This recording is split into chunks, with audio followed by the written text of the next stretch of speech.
Hello to all students. आज हम इकाइनोडर्मिटा के लार्वा के बारे में देखेंगे।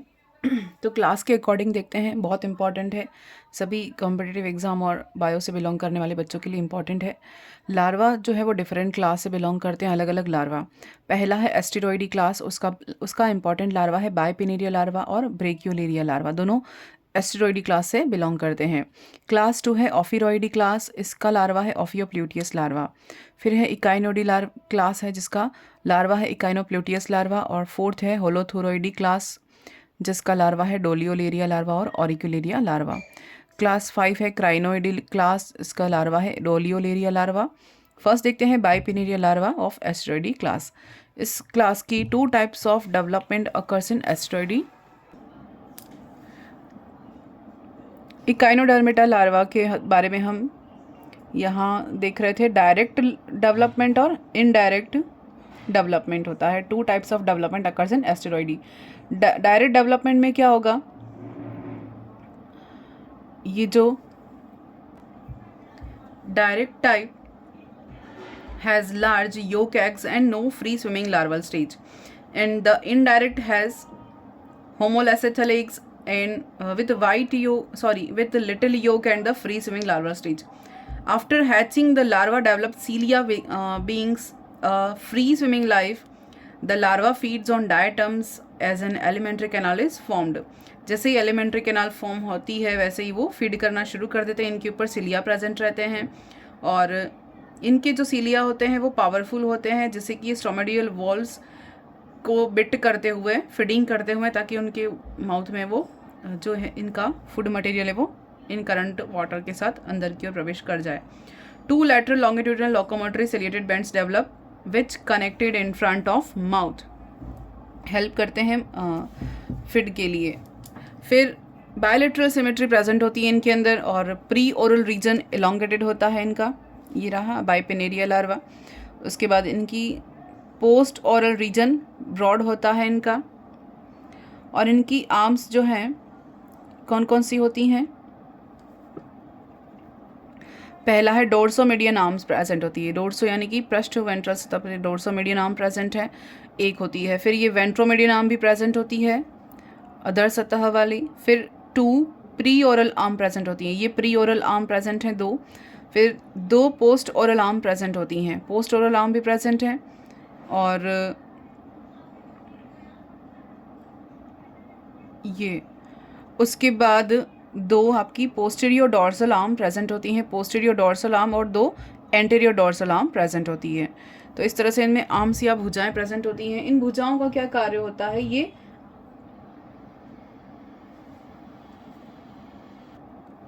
ये आगे जाकर सिलोमिक एक्सटेंशन बनाती हैं और एडहेसिव ऑर्गन्स बनाने का काम करती हैं आगे ब्रेकियोलेरिया लार्वा के अंदर। तो बाइपिनेरिया जो लार्वा है उसका डेवलपमेंट किससे हुआ है, डाइप्लूरा लार्वा से हुआ है। डाइप्लूरा लार्वा क्या है, जब इनिशियल स्टेज होती है बाइपिनेरिया लार्वा की तो उसे हम डाइप्लूरा कहते हैं। तो डाइप्लूरा एक कंसेप्ट, एक टॉपिक है डाइप्लूरा कंसेप्ट, जो कि आपके बीएससी की कोर्स में भी है और बहुत इम्पॉर्टेंट टॉपिक है, जो कि ओरिजिन है सारे के सारे इकाइनोडर्मिटा का और सारे के सारे कॉर्डेट्स का। सभी कॉर्डेट्स की उत्पत्ति डाइप्लूरा से मानी गई है, जो कि इकाइनोडर्मिटा के लार्वा की इनिशियल स्टेज मानी जाती है। तो डाइप्लूरा क्या है, क्योंकि इससे बहुत सारी एफिनिटीज़ रखता है, ये जो है वो इकाइनोडर्मिटा के लार्वा जो डाइप्लूरा है, इनिशियल बाइपिनेरियल लार्वा जिसको कहते हैं, वो किससे एफिनिटीज़ रखता है, कॉर्डेट के डेवलपमेंट में कॉर्डेट्स के जो कैरेक्टर हैं उनसे एफिनिटीज़ रखता है। तो इसीलिए हम जो जितने भी इनिशियल जो उनके कैरेक्टर्स हैं वो सारे के सारे किसके समान होते हैं, दोनों के इक्वल होते हैं, डाइप्लूरा लार्वा के और कॉर्डेट्स के।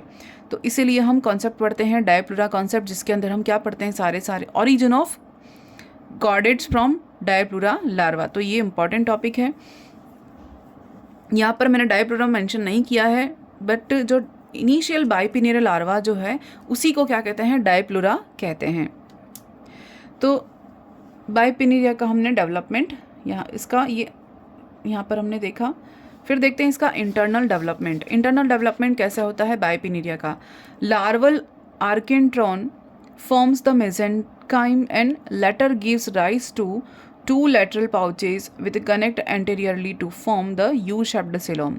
इनमें क्या होता है, लार्वा की जो मेजन आर्केंट्रॉन और क्या बनाती है, आर्केंट्रॉन मेसेनकाइम बनाती है और पार्श्व में वृद्धि करते हुए ये दो लेटरल या पार्श्व सतह पर पाउचेस फॉर्मेशन करती है जो आंतरिक सतह पर यू शेप की सिलोम या देह गुहा की फॉर्मेशन करते हैं।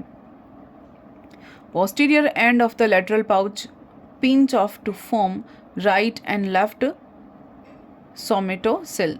पोस्टीरियर एंड यानी पश्च सतह पर किसकी, पार्श्व पाउच की पश्च सतह क्या करती है, राइट फॉर्म और लेफ्ट फॉर्म पर सोमेटोसिल्स यानी कि मुख्य गुहा का निर्माण करती है।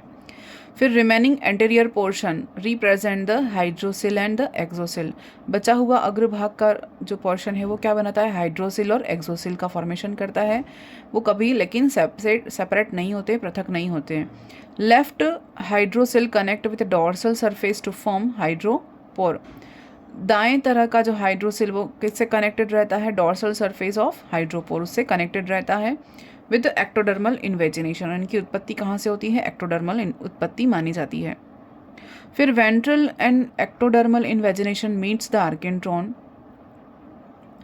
And the larva gut is differentiated into mouth, oesophagus, stomach and intestine. जो अधर सतह पर एक्टोडर्मल इन्वेजिनेशन होता है वो किससे मिलता है, आर्केंट्रॉन से मिलता है और लार्वा के अंदर गट का फॉर्मेशन करता है और उसी से माउथ का, इसोफेगस का, स्टमक और इंटेस्टाइन का फॉर्मेशन होता है। फिर blastopore remains as larval anus. Blastopore से किसका निर्माण होता है, लार्वा के एनस का निर्माण होता है क्योंकि ये ड्यूटेरोस्टोम्स हैं। फिर राइट सोमेटोसिल्स जो हैं एंड एक्सोहाइड्रोसिल हैं वो क्या करेंगे, आगे जाकर एक वाटर रिंग बनाएंगे और रेडियल कैनाल होती है। तो ये यानी वाटर वस्कुलर सिस्टम की जो ओरिजिन है वो यहाँ से, क्योंकि इकाइनोडर्मिडा की इम्पॉर्टेंट जो फीचर है, कैरेक्टरिस्टिक्स है वो क्या है, वाटर वस्कुलर सिस्टम। तो इसकी इनिशियल जो है वो यहाँ से हो गई है शुरुआत। Axocoel separates from hydrocoel and the contributes to stone canal. Axocoels कहाँ डेवलप अलग हो जाती है, किससे, हाइड्रोसिल से, और क्या बनाती है, स्टोन केनाल फॉर्मेशन करती है। फिर है मैड्रिपोराइट और dorsal sac originates either from rearrangement of mesenchyme cell and form ectodermal invagination or form right exohydrosil। तो इनका जो मैड्रिपोराइट होता है वो कहाँ पर प्रेजेंट है, डॉर्सल सरफेस पर, और dorsal sac originates either from rearrangement of mesenchyme cell and form ectodermal invagination. ये क्या करेगा, मैड्रिपोराइट है, ये एक तरह का डिस्क लाइक स्ट्रक्चर होती है पृष्ठ सतह पर जो कि मेसेनकाइम से उत्पत्ति इसकी होती है और ये एक्टोडर्मल उत्पत्ति है और यानी अंतर्वलन, एक्टोडर्म के अंतर्वलन से इसकी उत्पत्ति होती है और ये क्या बनाती है आगे जाके, या तो हाइड्रोसिल, एक्सोहाइड्रोसिल फॉर्मेशन करती है। A few week changes to next larval stage called brachiolaria. कुछ सप्ताह के बाद इसमें क्या परिवर्तन हो जाता है, इसलिए ये लार्वा किस में कन्वर्ट हो जाता है, ब्रेक्यूलेरिया लार्वा में कन्वर्ट हो जाता है। तो आगे देखेंगे ब्रेक्यूलेरिया लार्वा ऑफ एस्टेरॉइडी क्लास। ये किससे उत्पत्ति हुई है इसकी, बाइपिनेरिया लार्वा से ही ये कन्वर्ट हुआ है। फिर देखते हैं ब्रेक्यूलेरिया लार्वा। इसमें एडिशनल 3 आर्म्स होती हैं जो डेवलप होती हैं और लेकिन ये शॉर्ट होती हैं। एडिशनल आर्म्स कौन कौन सी हैं, प्री ओरल आर्म या लोब, जो कि ब्रेक्यूलेरियल आर्म भी कही जाती है, और इसमें क्या होता है, एक मीडियन है और 2 लेटरल हैं। ये एडिशनल आर्म्स हैं। ये इनका फंक्शन क्या हो गया, which help adhere to substratum, यानी कि आधार से चिपकने के लिए होती हैं या एडेसिव पेपिला बनाती हैं। ये एडेसिव सेल्स होती हैं at their base act as sucker. तो ये मैंने बताया था, यहाँ पर जो आर्म्स है वहाँ के डेवलप होकर क्या करती है, इनका फंक्शन क्या होता है, ये करेंगी एडहेसिव सेल्स फॉर्मेशन करेंगी जो कि किसी भी आधार से चिपकने के लिए और शक्कर के लिए, ये शक्कर का या चूषक का काम करती हैं।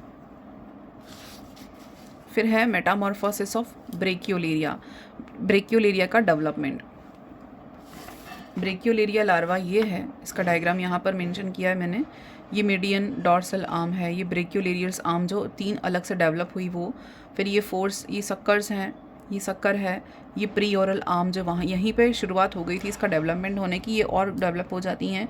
फिर एंटीरियर डॉर्सल आर्म है, ये माउथ है, ये ईसोफेगस है, ये एनस है, और ये आर्म जो है वो पोस्टीरियर डॉर्सल आर्म है, पोस्टीरियर लेटरल आर्म है, इंटेस्टाइन है, और पोस्ट ओरल आर्म है। तो ये इसका डायग्राम है ब्रेकियोलेरिया लार्वा का। इसका मेटामॉर्फोसिस देख रहे थे।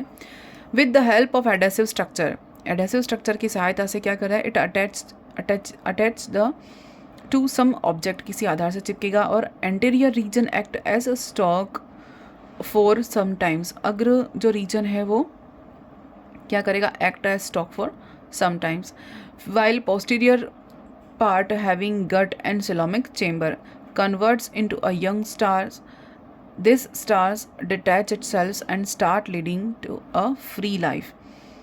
अग्र जो भाग है वो स्टॉक की तरह फंक्शन करेगा, और जो पीछे का भाग है वो गट फॉर्मेशन करेगा, एक सिलोमिक चैम्बर बनाएगा, और किस में कन्वर्ट हो जाएगा, एक यंग स्टार में कन्वर्ट हो जाएगा, और ये स्टार अपने आप को डिटैच कर लेगा और फिर एक स्वतंत्र जीवन शुरू करेगा। फिर some species cut short the development as a result of deletion of some larval stage, कुछ जातियाँ जो होती हैं उनमें क्या होता है, development result of deletion of some larva stages, यानी कि सब में ये लार्वा अवस्था पाई जाए ये ज़रूरी नहीं है, सारे कहीं कहीं ब्रेकियोलेरिया मिस भी हो जाती है और कहीं कहीं डायरेक्टली बाइपेनेरिया से ही स्टार का डेवलपमेंट हो जाता है। तो ये मेंशन किया है इधर कि इन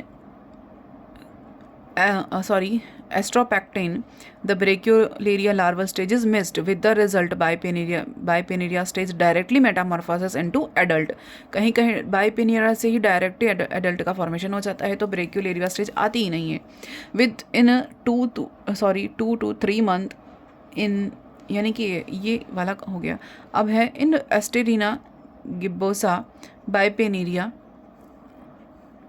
बाइपेनेरिया स्टेजेस ओमिटेड, यानी इनमें भी क्या है, बाइपेनेरिया लार्वा अवस्था नहीं है। तो क्या है, larva develops an adhesive apparatus as brachiolarian arm and sucker and undergo metamorphosis still in Luidia, a giant and peculiar is formed which is called as bipinnaria Asteroidea. तो जैसे यहाँ पर एस्टेरिना गिब्बोसा में भी क्या है, ये वाली स्टेज नहीं होती, जैसे यहाँ पर ब्रेक्यूलेरिया नहीं थी, यहाँ पर कौन सी स्टेज नहीं होती है, बाइपेनेरिया स्टेज नहीं होती है।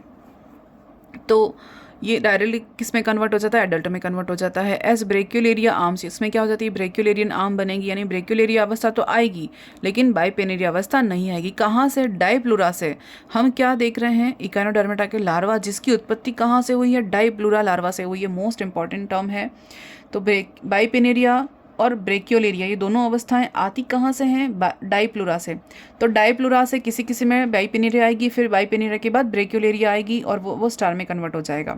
लेकिन इनमें डाइप्लूरा से बाइपेनेरिया नहीं बनेगा और डायरेक्टली ब्रेक्योलेरिया अवस्था आ जाएगी, किसमें, एस्टेरिना गिब्बोसा में। तो ये आर्म्स बन गई, सक्कर बन गए और ये मेटामॉर्फोसिस करते हुए डेवलप हो जाएगा। फिर ल्यूडिया में भी क्या होता है, ये जाइंट और peculiar is formed which is called, इनमें ल्यूडिया में क्या आता है, बाइपेनेरिया अवस्था आती है, ब्रेक्योलेरिया अवस्था नहीं आती। तो डाइप्लूरा से डायरेक्ट क्या बनेगा, बाइपेनेरिया से फिर डायरेक्ट एडल्ट। तो ये था अपना मेटामॉर्फोसिस ऑफ ब्रेक्योलेरिया जो हम क्लास 1 पढ़ रहे थे, उस क्लास के लार्वा। तो फिर से सुन लेते हैं, जो एस्टेरॉइडी क्लास हमने पढ़ी उस क्लास के 2 लार्वा हमने पढ़े, बाइपेनेरिया लार्वा और ब्रेक्योलेरिया लार्वा, मोस्ट इंपॉर्टेंट है। 2 बाइपेनेरिया लार्वा और ब्रेक्योलेरिया लार्वा, ये 2 जो लार्वा हैं उसके बाद क्या बनेगा, एडल्ट बनेगा, जो कि स्टार या एस्टेरॉइडी क्लास के जो ऑर्गेनिजम्स हैं वो बनेंगे। लेकिन इन दोनों के डेवलपमेंट के लिए पूर्व की अवस्था क्या है, डाइप्लूरा लार्वा अवस्था, जो मेंशन नहीं कर रखी है लेकिन आपको समझनी है कि जो इनिशियल बाइपेनेरिया स्टेज है ना, उसी को डाइप्लूरा कहा है। तो साइंटिस्ट ये मानते हैं कि डाइप्लूरा से ही इकाइनोडर्मेटा के सारे जीवों का निर्माण हुआ है, और डाइप्लूरा लार्वा में ऐसे ऐसे फीचर्स पाए जाते हैं जो कॉर्डेट्स की ओरिजिन करने की ताकत रखते हैं। यानी कि हम कहते हैं कि सारे कॉर्डेट की जो उत्पत्ति है वो भी किसी से हुई है, डाइप्लूरा लार्वा से हुई है। तो ये कंसेप्ट है डाइप्लूरा कंसेप्ट, जो इसमें इंक्लूड मैंने कर दिया है। और कोई ऐसे ऑर्गेनिजम्स हैं, जैसे एग्जांपल हमने यहाँ देखे, ऐसे एस्टेरॉइडी ऑर्गेनिजम्स जिनमें डाइप्लूरा से बाइपेनेरिया बना और बाइपेनेरिया से डायरेक्टली एडल्ट बन गया, उसमें ब्रेक्योलेरिया स्टेज नहीं आई।